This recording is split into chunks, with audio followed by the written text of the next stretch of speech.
everyone, Coach Sullivan here with MGS Coaching Football. First, I hope you subscribe to my channel. And then my background is 38 years coaching football. It's my 38th year. I've either been a defensive, offensive, or special teams coordinator, as well as a head coach at both the collegiate and high school levels. In this presentation, I want to talk to you about one of our boundary blitz concepts. That's a combo blitz that we call Baltimore. Again, the naming, if it's coming from the boundary, the call begins with a B.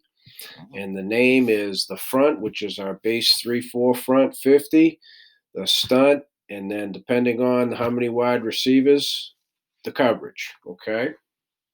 So all I do, the little ball, as it says in the top left, needs to be on the hash. So for us now, it's on the right hash.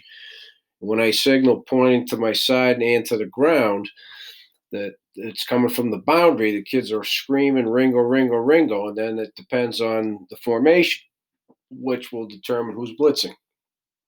So for us, our rule versus two wide receivers, which is they have to be 5 yards or wider from the tackle box. We do allow a little bit of latitude on that when it's into the boundary. I have both receivers from the bottom of the numbers in toward the middle of the field quite often. They get very south of the numbers, close to the sideline, okay?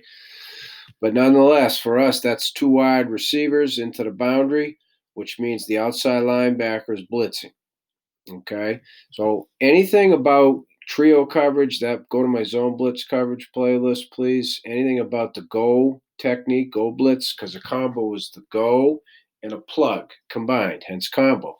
Please see my combo family playlist. All I really want to go over here is why we would choose to go with a boundary concept versus why not just call a dime go, right? Well, here's the reason.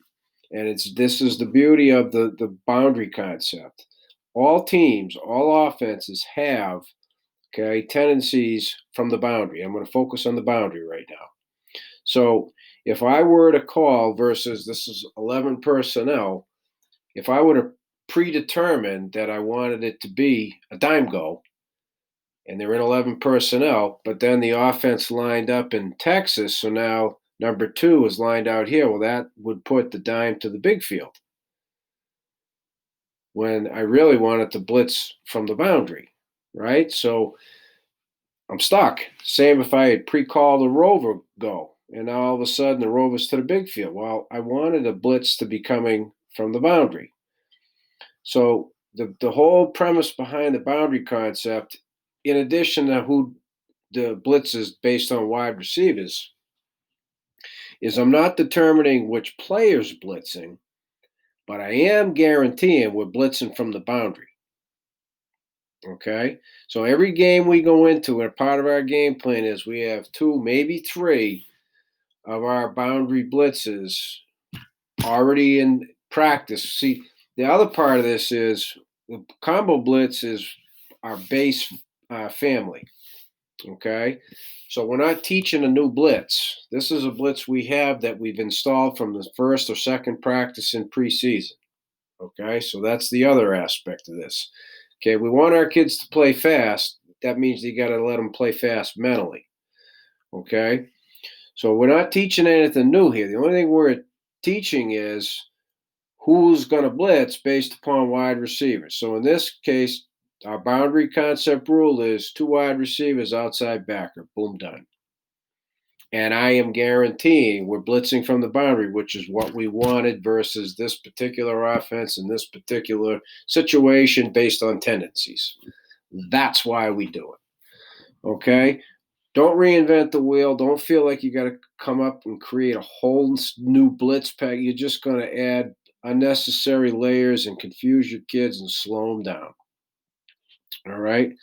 So the big coaching point is why we do it, but in addition, making sure your kids understand how to differentiate between is it 1, is it 2 wide receivers, okay?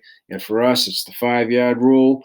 We're a more forgiving on that with when the ball's into the boundary, okay? If they did line up like this and we knew they were wide receivers, this is all, again, part of film study. we'd say execute it even though they're not 5 yards or wider. Okay, to answer that question. All right. So I hope this makes sense. When you definitely want to come from the boundary in this case, okay, make it a boundary call.